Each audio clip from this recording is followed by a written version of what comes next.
নমস্কার বন্ধুরা, আমি চলে এলাম টি-20 ওয়ার্ল্ড কাপে 17 নম্বর খেলা অস্ট্রেলিয়া ভার্সেস ইংল্যান্ডের match preview, team analysis, match prediction ইত্যাদি বিষয়বস্তু নিয়ে।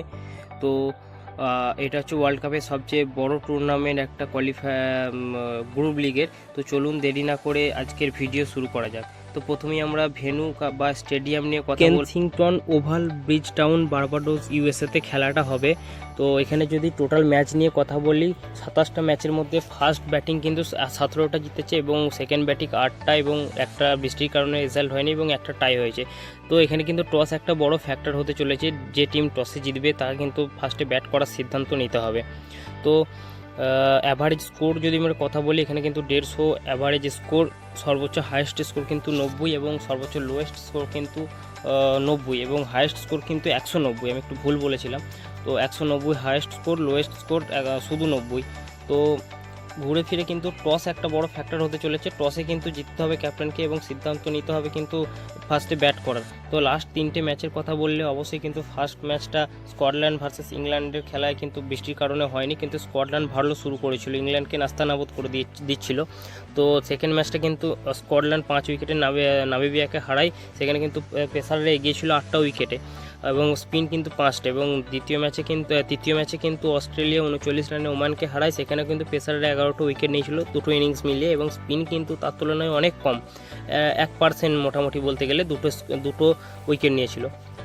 তো প্লেইং 11 নিয়ে কথা বললে, ফিল সল্ট, জস বাটলার কিন্তু ওপেন করবে, মারাত্মক কিন্তু ওপেনিং জুটি। তার সঙ্গে উইল জ্যাক 3 নম্বর পর্যন্ত অসাধারণ কিন্তু প্লেইং 11 আছে। তার সঙ্গে জনি বেরস্টো, হ্যারি বুক, লিয়ান লিমিস্ট্রং।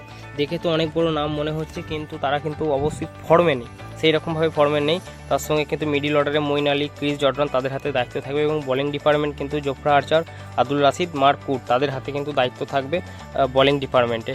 তো ইংল্যান্ডের যে প্লেইং 11টা আছে দেখে মনে হচ্ছে মারাত্মক প্লেইং 11, কিন্তু আগের দিন কিন্তু স্কটল্যান্ড তাদেরকে নাস্তানাবুদ করে দিয়েছিল, এটা দেখতে হবে।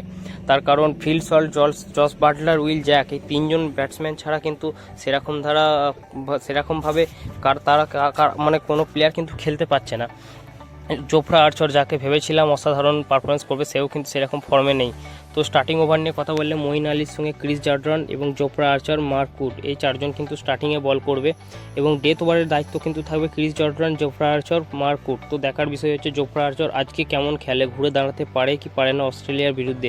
কারণ অস্ট্রেলিয়ার প্লেইং 11টা যদি আমরা একটু দেখে নিই, সেখানে কিন্তু David Warner, Travis head, Mitchell Marsh, Glenn Maxwell তারা কিন্তু দেশের জার্সি গায়ে অসাধারণ পারফরমেন্স করতে শুরু করে দিয়েছে, এবং ফার্স্ট ম্যাচ কিন্তু তারা জিতে আসছে। তো 5 নম্বর কিন্তু মার্কাস স্টয়নিস দুর্দান্ত খেলেছে আগের দিন, প্লে অফ দ্য ম্যাচ হয়েছিল। তো তার সঙ্গে টিম ডেভিড, ম্যাথু ওয়েব এবং Mitchell Starc, Nathan Ellis, Adam Zampa, Hazlewood 4জনই কিন্তু মারাত্মক মুডে আছে, মারাত্মক বল করছে।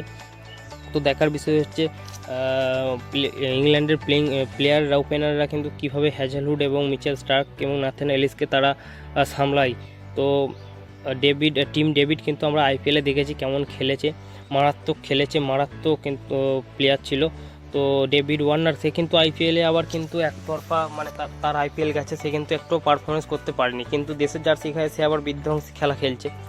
তো দেখতে গেলে কিন্তু আমি অস্ট্রেলিয়াকে এখানে এগিয়ে রাখবো, তার কারণ অস্ট্রেলিয়ার যে লাইন আপ নিয়ে খেলছে তারা কিন্তু অবশ্যই এগিয়ে থাকবে, এবং প্যাট কামিন্স কিন্তু আজকে হ্যাজেলহুডের জায়গায় ফিরতে পারে। আগের দিন সে অবশ্যই খেলেনি, তার কারণ তাকে রেস্ট দিয়েছিল, সে জল বইছিল, তার কারণ সে মাঠে এসে পরিকল্পনা কিছু দিচ্ছিল প্লেয়ারদেরকে, সেই কারণে। তো স্টার্টিং ওভার নিয়ে কথা বললে, Mitchell Starc, Nathan Ellis, Josh Hazlewood এবং প্যাট কামিন্স তারা কিন্তু, এবং গ্লেন ম্যাক্সওয়েল তারা কিন্তু স্টার্টিংয়ে বল করবেন। এবং ডেথ ওভারে যদি আমরা কথা বলি, মিচেল স্টার্ক, নাথান এলিস এবং জস হ্যাজেলহুড কিংবা তার পরিবর্তে যিনি খেলবেন সে কিন্তু ডেথ ওভারে বল করবেন।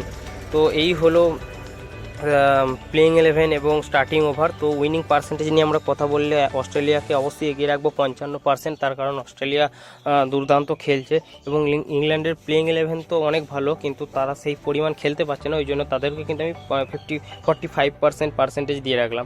তো এরপরে আমি আমার একটা গ্র্যান্ড লিগের টিম দিয়ে দিলাম। অবশ্যই যদি টিমটা ভালো লাগে আপনারা কপি করবেন, তবে হ্যাঁ 2-1 প্লেয়ার চেঞ্জ করে অবশ্যই কপি করবেন, তার কারণ আমি এইরকম একটা টিমের সঙ্গেই যাব। তো আমাদের যদি এই ভিডিওটা ভালো লাগে অবশ্যই লাইক, কমেন্ট, শেয়ার করে দেবেন, আর সাবস্ক্রাইব করতে ভুলবেন না। অবশ্যই সাবস্ক্রাইব করে পাশের বেল আইকনটা কিন্তু টিপে দেবেন, যাতে এরকম ভিডিও আমি যখনই পোস্ট করব আপনাদের কাছে সবার আগে আসে। তো আজকের মতো এই